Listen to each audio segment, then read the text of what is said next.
So one of my favorite poets, Rainer Maria Rilke, wrote this. And it will be a familiar quote to some of you, but listen, if you will. Be patient toward all that is unsolved in your heart, and try to love the questions themselves, like locked rooms, and like books that are now written in a very foreign tongue. Do not seek the answers which cannot be given you because you would not be able to live them. And the point is to live everything. Live the questions now. Perhaps you will then gradually, without noticing it, live along some distant day into the answer. So this quote reminds me of the Old Testament and the Gospel stories which we heard today, for both of them are about journey.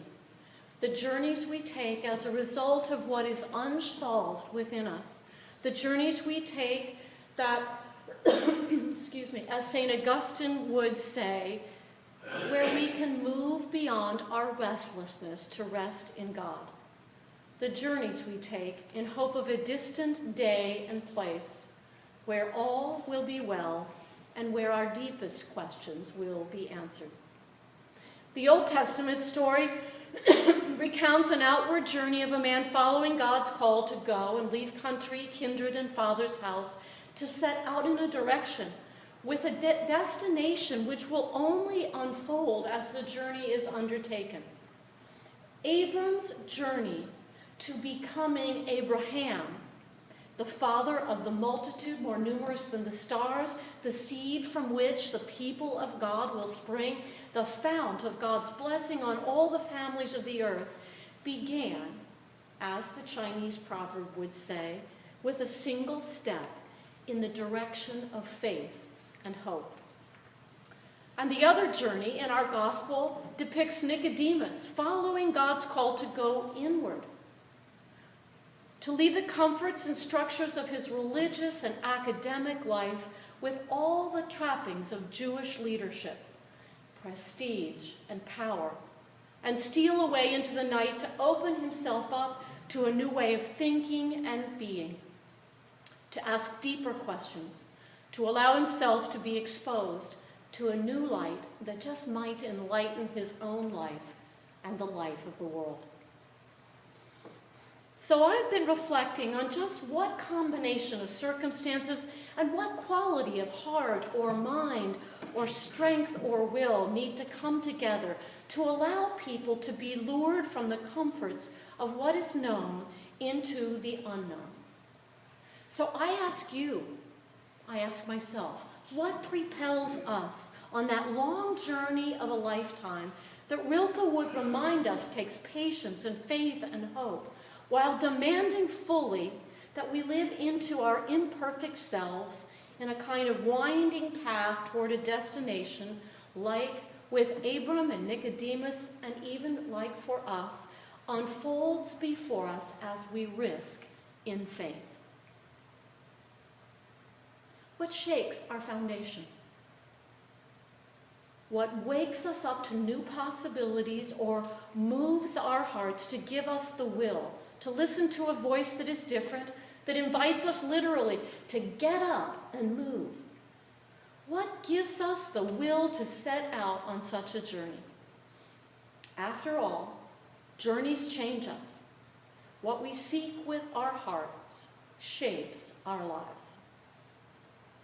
There are new studies in linguistics and genetics that have begun to explain the differences among Native American peoples throughout the Americas, North and South.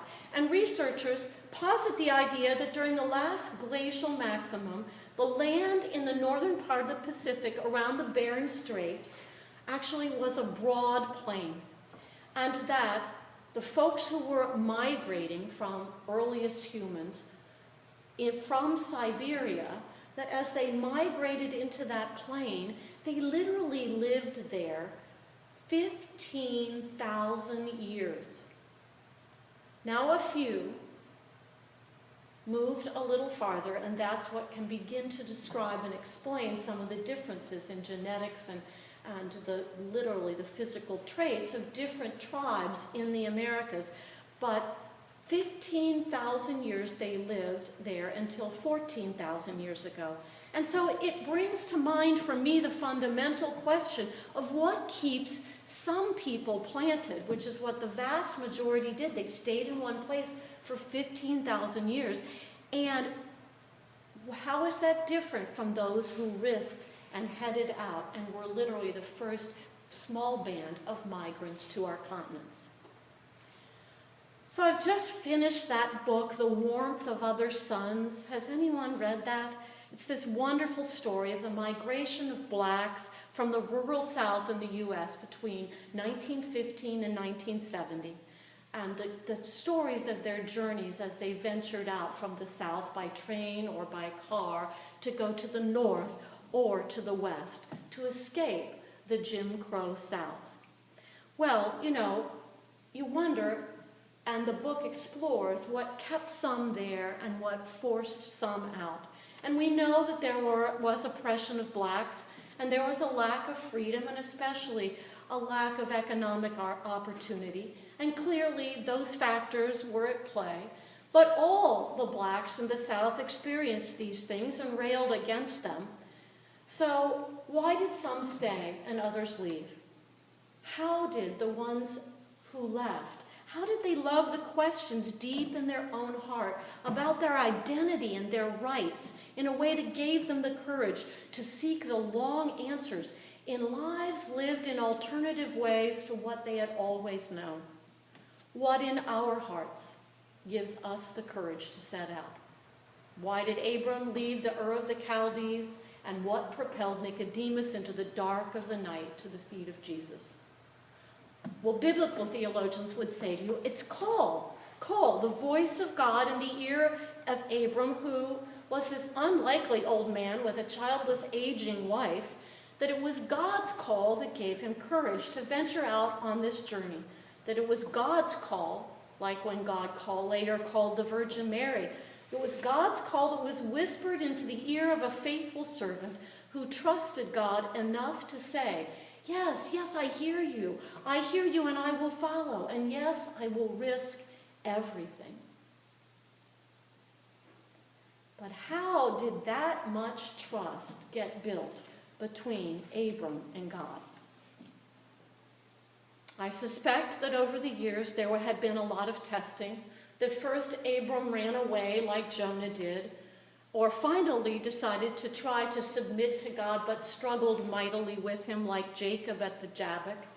We don't just take enormous risks out of the blue, unless perhaps we lack impulse control. We risk because we trust something larger than ourselves. We risk because we hope in a future that is yet to be revealed but demands our participation.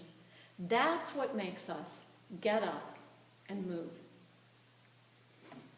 Something must have bothered Nicodemus about that faith that he knew so well and taught so well, the way it was being lived out in the lives of the people around him, but I bet the way he watched it being lived out in his own life. Perhaps he felt enslaved by the law and the trappings of wealth or power. Perhaps he felt trapped by remaining planted in his place of importance, and it just became untenable. He must have thought, well, God works in other ways. And lest his heart be hardened and his habits so calcified that he further imprisoned his own soul, risking all he was and all he had, for he was really afraid. He was afraid of being seen or caught. He traveled a very short distance on land, but a long distance in life to seek the counsel of Jesus. And I have to tell you, I love this story. It's full of humor and irony, so indulge me for a minute, will you? This scene is straight out of a spy novel.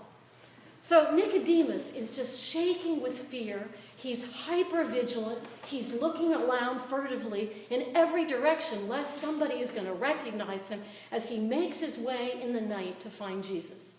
And finally arriving, and taking his cloak off, he addresses him with great respect, for he has thought about how he wants to approach him. And he positions himself below Jesus, as you can see on your front cover of your program. And he addresses Jesus as rabbi. And then in the customary way that he would offer deference in his own crowd and circle of scholars, he makes an observation and pays him a compliment. We know that you are a teacher who has come from God, for no one can do these signs that you do apart from God's presence. Good opening, right? Wrong. I wonder if Jesus is not rolling his eyes and thinking, oh, brother.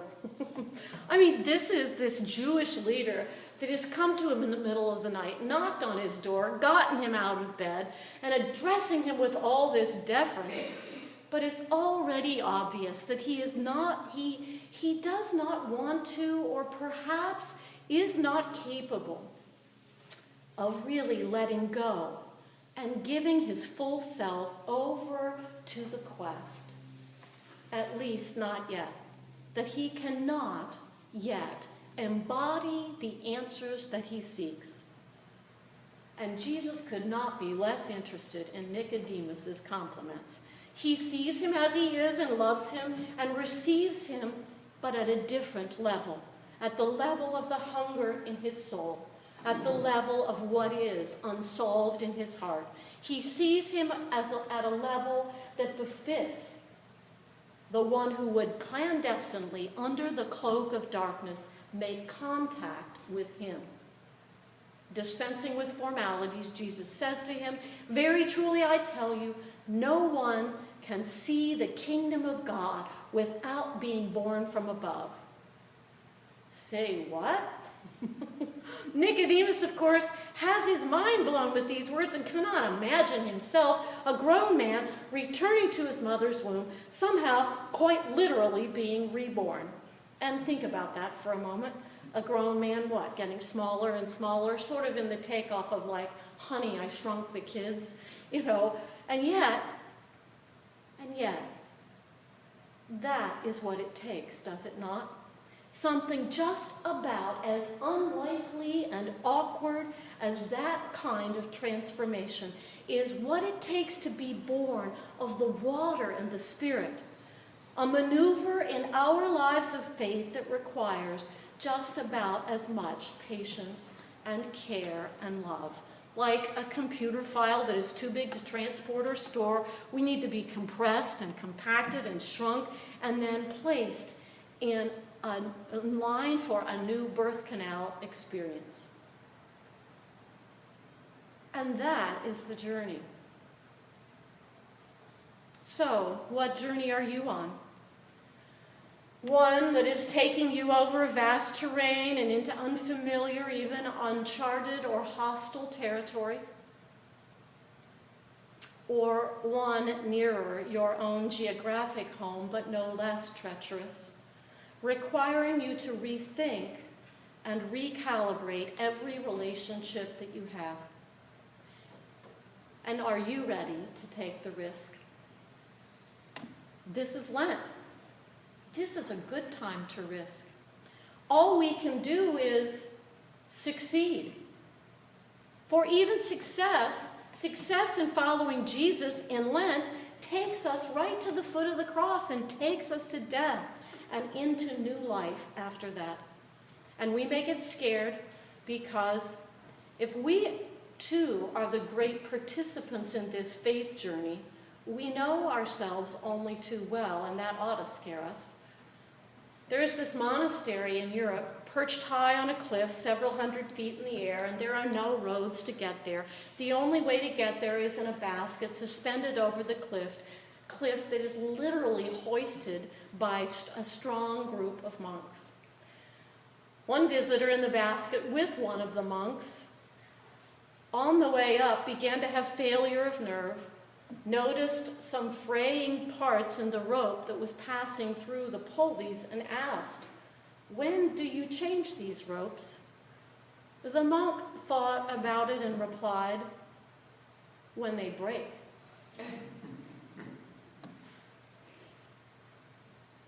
The visitor made it to the monastery on the top of the cliff. Nicodemus was there at the cross, at the crucifixion with Joseph of Arimathea, carrying hundreds of pounds of aloes and myrrh, spices for Jesus' burial.